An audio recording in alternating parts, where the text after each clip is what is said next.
Let's begin with something simple. A coffee cup sitting quietly on a table. Nothing dramatic, nothing cosmic. Just a cup. Now imagine I nudge it. It falls. It hits the ground. It shatters into 100 sharp pieces that scatter across the floor. You've seen this before. It feels ordinary, almost boring, but buried inside that ordinary event is one of the deepest truths about reality. Because here's the strange part. If we wrote down the fundamental equations that govern the atoms inside that cup, Newton's laws, quantum mechanics, they don't actually forbid the reverse. If you filmed the cup shattering and played the footage backward, the microscopic laws would still make sense. The equations don't scream impossible. They remain perfectly satisfied, and yet you and I both know the pieces will never leap off the floor and reassemble themselves into a pristine cup. Why? This is where the illusion of reversibility breaks down. At the microscopic level, physics is mostly reversible. But at the macroscopic level, the world of cups, eggs, smoke, and memories, it clearly isn't. The difference is not in the laws. It's in probability. When the cup is intact, its atoms are arranged in a very special, very ordered configuration. There are relatively few ways for those particles to form a cup, but when it shatters, there are astronomically many ways for the fragments to lie scattered across the floor. Disorder has more possible arrangements than order, and nature doesn't choose what is poetic. It chooses what is probable. This tendency has a name, entropy. The second law of thermodynamics tells us that in an isolated system, entropy tends to increase. Not because it is morally compelled to, not because the universe prefers chaos in some dramatic sense, but because there are overwhelmingly more disordered states than ordered ones. Think of it like shuffling a deck of cards. There is exactly one arrangement that counts as perfect order. There are millions upon millions that count as mixed. If you shuffle randomly, you will almost certainly land in disorder. Not because disorder is enforced by a cosmic rulebook, but because it dominates the landscape of possibility. The broken coffee cup is a shuffled deck. Now here's where this becomes philosophical. You experience time as something that flows forward. You remember the past, but not the future. You can cause events, but you cannot uncause them. You can break a cup, but you cannot unbreak it. We often assume this direction, this arrow of time, is built into the fabric of physics itself. But surprisingly, it's not. The fundamental equations are largely indifferent to direction. What gives time its arrow is entropy. You remember yesterday because yesterday had lower entropy than today. Your brain itself is a physical system. Memory formation increases entropy. Neurons fire, energy disperses, chemical gradients shift. The act of remembering is thermodynamically forward, moving. So when someone talks about traveling backward in time, they're not just talking about spinning clocks in reverse. They are talking about reversing entropy. They are talking about undoing the statistical drift of the entire universe toward disorder. And that's not a local request. To unbreak the cup, you would have to coordinate trillions upon trillions of atoms, not just in the ceramic fragments, but in the air, in the floor, in your own body. Every collision, every vibration, every photon that carried information away from the event would need to reverse course. You're not just rewinding an object, you're rewinding the universe. This is the illusion we fall into when we imagine time travel. We picture ourselves stepping into a machine, isolated from the rest of reality, as though we could personally move backward while the universe politely stays put. But entropy doesn't grant exemptions. You are not separate from the thermodynamic story. You are made of it. The broken coffee cup is not merely evidence of gravity. It is evidence that probability rules the large-scale world. It is proof that time's arrow emerges from statistics, not sentiment, and this has a psychological weight to it, because it means the past is not just behind us, it is statistically locked. The universe does not forbid reversal in principle. It buries it beneath such overwhelming improbability that, for all practical purposes, it becomes impossible. We live inside that overwhelming probability gradient. So when you look at shattered ceramic on the floor, you are not just seeing an accident. You are witnessing the direction of time itself, written in fragments. And if you truly understand that, you begin to see something deeper. Time doesn't flow because clocks tick. Time flows because order dissolves. The cup never reassembles, and neither does yesterday. Now let's push the thought experiment a little further. Imagine we record the coffee cup falling from the table, high-speed camera, perfect clarity. We watch it slip, rotate in the air, strike the floor, explode into fragments. Dust rises, tiny shards scatter, sound waves ripple outward. Now we press rewind. On the screen, the fragments begin to twitch. They slide across the floor, they leap upward, the dust contracts, the sound waves converge back into silence.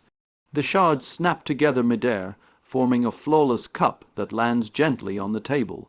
If you saw only the reversed footage, you would immediately know something was wrong. Not because the motion violates Newton's laws. The equations would allow it. Momentum is conserved. Energy is conserved. There is no fundamental rule being broken. And yet, instinctively, you would say, that's impossible. But here's the subtlety. It's not impossible in the strict mathematical sense. It's just incomprehensibly improbable. This distinction is everything. Physics at the microscopic level doesn't outlaw the pieces reassembling. What it tells us is that for them to do so would require an absurdly precise coordination of positions and velocities.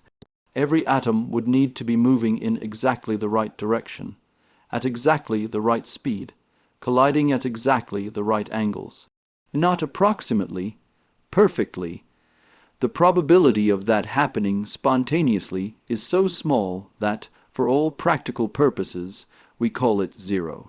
But it's not zero, and that tiny gap between zero and effectively zero is where people get confused about time travel. When someone says, if the laws allow it, then it must be possible, they're ignoring scale, they're ignoring statistics. The universe is not governed by what is barely allowed.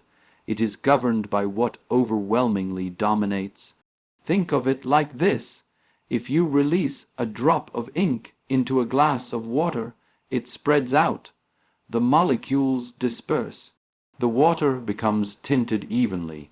Could those ink molecules spontaneously gather themselves back into a tight droplet?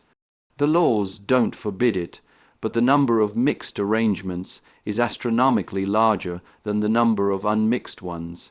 So the system almost certainly evolves toward mixing. The broken coffee cup is just a more dramatic version of the same story. And here's the psychological twist. Human intuition is terrible at grasping astronomical numbers. When we hear improbable, we imagine something unlikely but conceivable, like winning a lottery. But entropy deals in numbers so vast that lottery odds look generous by comparison. We're talking about probabilities like 1 in 10, raised to a power larger than the number of atoms in the observable universe. At that scale, improbable becomes indistinguishable from impossible. So when people dream about traveling back in time, what they are really dreaming about is engineering one of these astronomically improbable reversals, not just for a cup, not just for a room, but for the entire cosmos. Because here's the key point. Entropy is not local in the way we want it to be. When the cup shatters, information about that event radiates outward. Sound waves carry it. Heat disperses it. Light reflects it. The environment records it in countless microscopic ways. To reverse the cup, you must erase all of those records. You must recall every scattered photon, every shifted air molecule, every vibration absorbed into the floor. You must rewind not just the object, but the history of its interactions. The scale becomes absurd, and this is where the universe reveals something profound. The arrow of time is not enforced by force. It is enforced by statistics. It is not that the backward motion is forbidden. It is that the forward motion is overwhelmingly favored. The universe rolls the dice in a way that almost guarantees disorder increases. That realization changes how we think about possibility. It forces us to confront the difference between what is theoretically permitted and what is physically meaningful. Time travel to the past lives in that razor-thin gap, technically permitted by symmetric equations, but buried beneath such staggering improbability that it can never rise into reality. And there's something philosophically humbling about that. We like to imagine that with enough intelligence, enough technology, enough cleverness, we could bend reality to our will. But entropy is not impressed by ambition. It is a numbers game played on a cosmic scale. The broken cup does not refuse to reassemble because it lacks the right machine. It refuses because the odds are stacked beyond comprehension. So when you watch the reversed footage in your mind and feel that immediate sense of absurdity, trust that instinct. It's your brain recognizing statistical tyranny. It's your intuition sensing that the universe has a preferred direction not because it must, but because the numbers demand it. The laws allow the miracle, the statistics bury it, and if you understand that difference, you begin to see why some dreams remain forever on the screen when the film runs backward. The universe doesn't forbid the impossible, it simply makes it unreachably unlikely, and that should make you think very carefully about what possible really means. Now let's assume, for the sake of argument, that you're not satisfied with probability.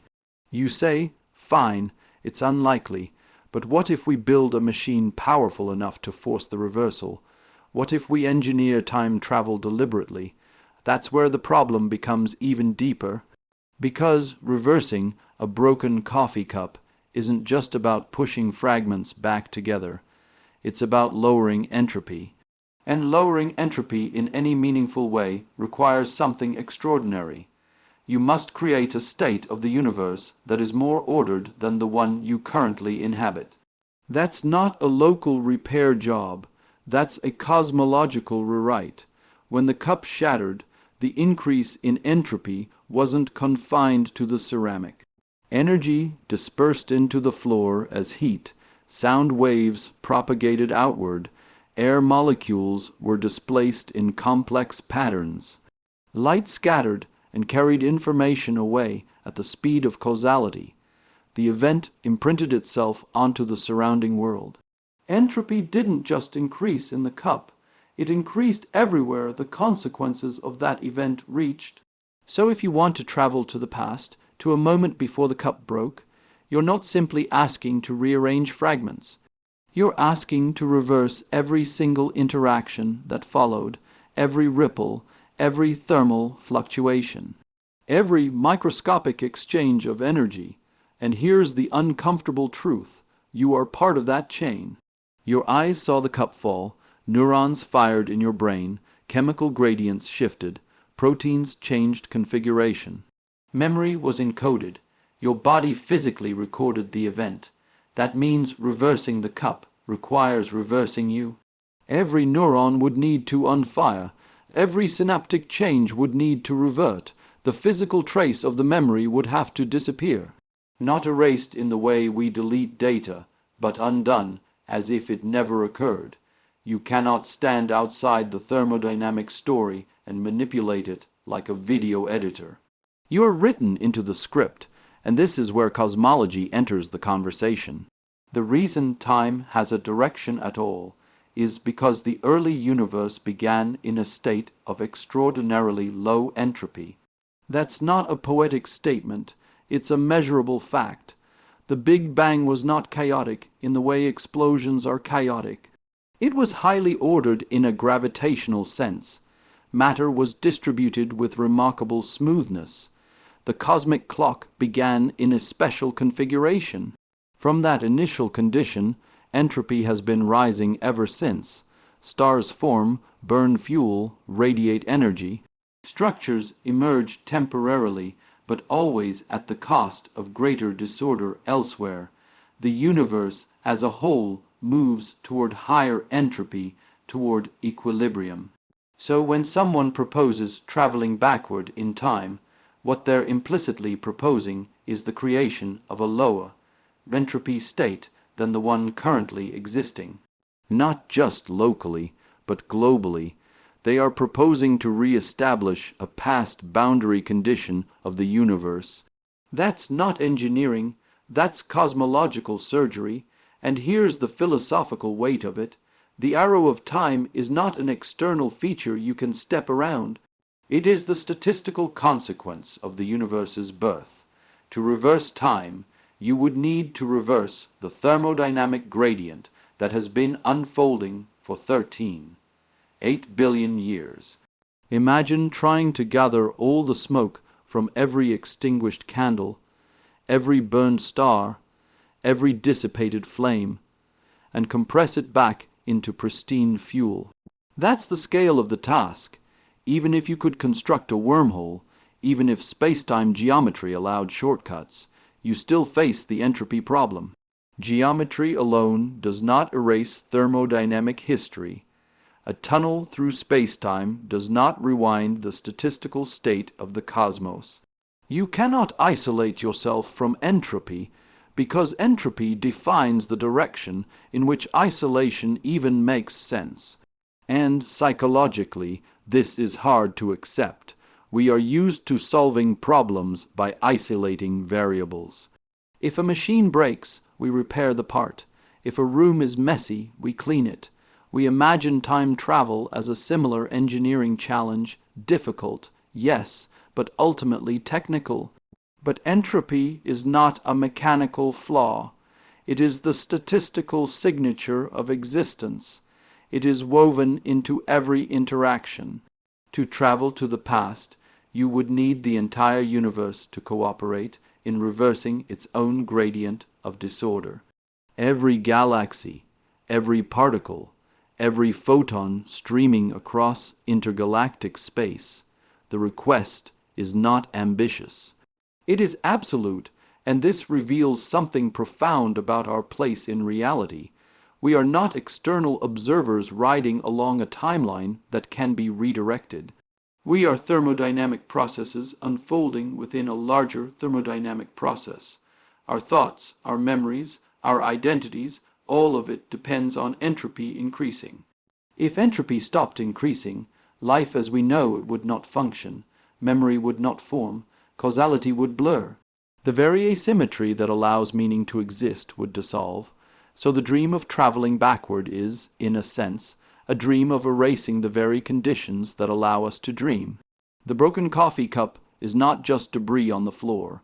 It is a reminder that the universe began in a special state and has been relaxing ever since. To reverse, it would require returning the cosmos to that specialness. And that is not a machine you build. That is a history you cannot rewrite. You are carried forward not by fate, not by force, but by the statistical unfolding of the universe itself. And that current does not turn around. It only flows one way. Now suppose someone listens to all of this and says, fine, entropy is overwhelming, the probabilities are absurd, the cosmological gradient is real, but what if space-time itself allows shortcuts? What about wormholes? What about relativity? Maybe the universe has loopholes. That's a fair question. Einstein's equations do allow strange geometries. Under certain mathematical conditions, space-time can curve in ways that connect distant points. Some solutions even hint at closed time-like curves, paths through spacetime that loop back on themselves. On paper, it looks like a doorway, but physics is not just geometry, it is consistency. Imagine you succeed. Imagine you step through some exotic tunnel and arrive moments before the coffee cup falls. You reach out and stop it. You prevent the shattering. Now pause. If the cup never broke, what motivated you to travel back? If there was no shattered ceramic on the floor, no memory of the crash, no increase in entropy tied to that event, then what triggered your journey? This is the classic paradox, but it's more than a clever storytelling device. It reveals something fundamental about causality. Causality is not just a habit of human thinking. It is built into the structure of physical law. Causes precede effects in the direction defined by entropy. Information propagates forward along that gradient. The past influences the future, not the other way around. When you imagine changing the past, you are imagining a break in that consistency. You are imagining a world where effects can erase their own causes. Physics does not like that. Some theorists have proposed self-consistency principles. The idea is that even if time loops were mathematically possible, events along them would have to be internally consistent. You could go back, perhaps, but you would only fulfill what already happened. You could not alter it. In other words, if you travel back to the moment of the falling cup, your actions would already be part of history. If you try to stop it and fail, that failure is what you always did. The timeline closes neatly like a logical circle.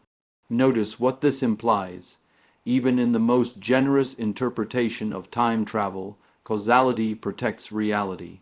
The universe does not permit contradictions, and that brings us back to the broken coffee cup.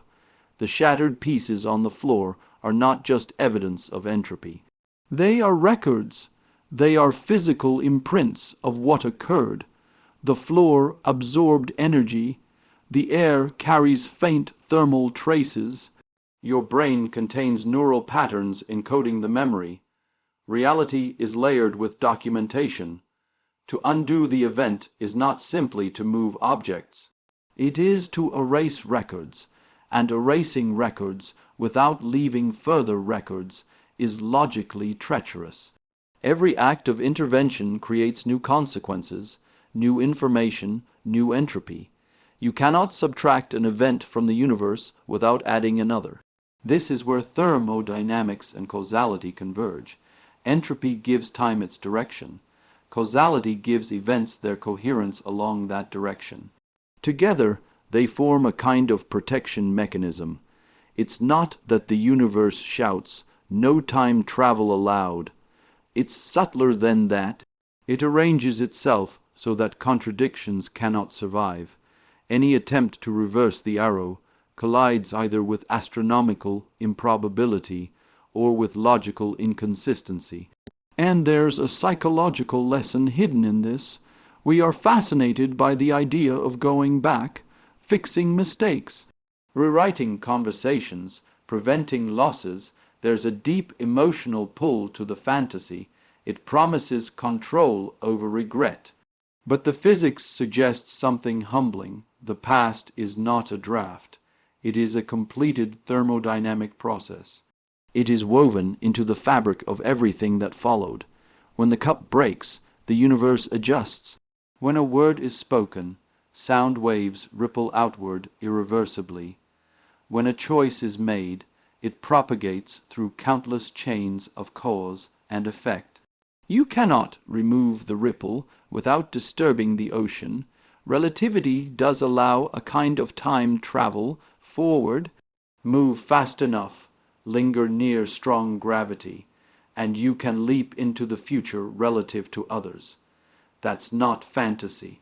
That's experimentally confirmed, but notice the asymmetry. The future is open because entropy has not yet maximized.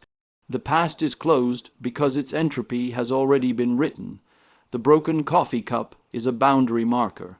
It tells you that events settle into history in a way that geometry alone cannot undo. Causality is not a prison. It is the framework that allows meaning. If effects could precede causes freely, prediction would collapse. Memory would lose significance. Action would lose consequence. The arrow of time is what makes responsibility real. And perhaps that is the deepest implication of all. The universe does not grant us the power to rewrite yesterday, but it grants us something equally profound, the power to shape tomorrow. The shattered cup will not reassemble, but the next cup has not yet fallen, and that is where your freedom lies.